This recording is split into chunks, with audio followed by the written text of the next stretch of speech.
everyone, welcome to another video, and today I'm going to talk about our 20-week scan that we had almost a week ago now. If you're sat there thinking, 20-week scan, what? You need to go and watch my previous video where I talk about our surprise third pregnancy.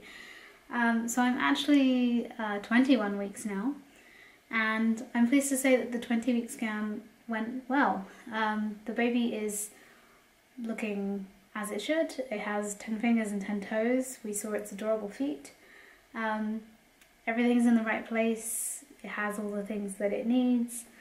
And it was really nice. It was the first time that John has managed to see it on the screen. And the technician was really nice about us not wanting to know the sex of the baby.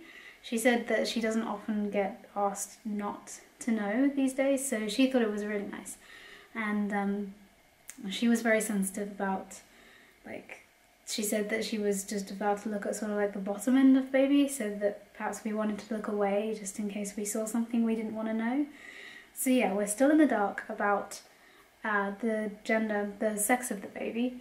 And if you want to, you can check out my other video, which is coming out shortly, or it's already out at this point, which is all about fun DIY home gender prediction tests. So yeah, do check that out. That's quite a lot of fun. There were a couple of unexpected things that showed up on the ultrasound that weren't a problem, but they were just kind of unusual. So one thing is that I have an ovarian cyst on my right side, and it's quite large. It's like 8 centimeters or so. And on my 9-week scan that I had, it was not present. On my 14-week scan, they weren't looking at my ovaries, so they didn't see it. Or it wasn't there, I don't know. The technician was doing a regular ultrasound, but she said in order to get a better look at what she is pretty sure is an ovarian cyst, she wanted to do an internal ultrasound. But it wasn't that successful because internal ultrasounds are only good up until like the baby's so big, and then the baby gets in the way. Turns out that she couldn't really get a good look at it, so I'm going to have to go back once I've had the baby and get that checked out and just make sure that it's like not getting any bigger or whether it's gone. As far as I understand, ovarian cysts are quite common and they often come and go with no symptoms and you don't even notice that you've got them. So I may have had one before and just didn't know about it. Something that she could see that she didn't understand on the ultrasound was like, it's kind of like a membrane that was kind of floating in there with the baby. It wasn't attached to it, it was completely separate, and she didn't really know what it was, so she said that she was going to send it to the fetal medicine consultant for them to have a look at, and if we didn't hear anything, it's probably nothing to worry about. It's just kind of one of those things, it's just a bit weird, and we don't necessarily know why or what it is. I did have a little Google around, and there's a possibility that maybe it's something called an amniotic sheet. You can Google it too if you're curious, but I think it's just where like part of the amnion kind of like separates itself, and I don't know. I'm not an ultrasound technician, so I don't know. At this point in time, I don't have any other scans booked, so this could be it. I expect though they will want to check the size of the baby at some point towards the end of the pregnancy because of my size. They always make a big deal about it, even though ultrasound is notoriously bad at predicting the weight of babies. The subchorionic bleed that I've been experiencing it's still there, it's still healing up, it's changed shape a bit, but it is kind of changing, and in general I have noticed a very steep decline of actual bleeding. So that's good, I think. I would really like for it to be over because it's just kind of a pain in the butt. I had to go last Wednesday, the day after the scan, to the day assessment unit because I was suddenly leaking quite a lot of very clear fluid.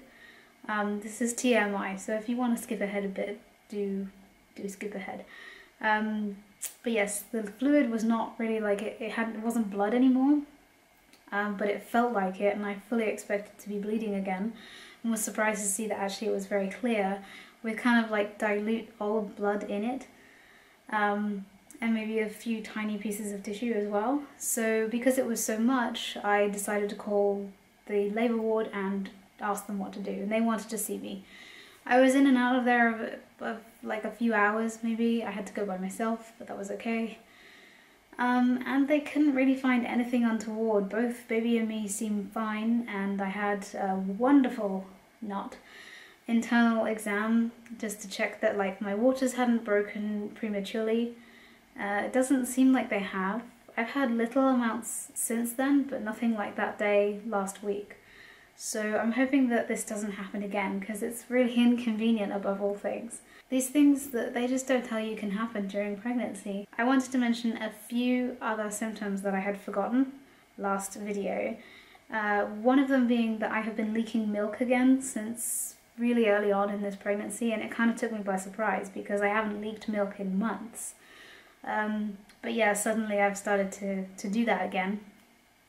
It doesn't generally happen unless I'm actually feeding Fox, who seems to be tapering off quite a lot at the moment, so maybe he's self-weaning, which kind of makes me a bit sad. But I know I have another one on the way, so I kind of get to keep doing that because of that. And the other thing that I wanted to mention was that I've been getting palpitations a lot for a few weeks. I think that this is quite normal. I haven't had the chance to speak to my midwife about it yet.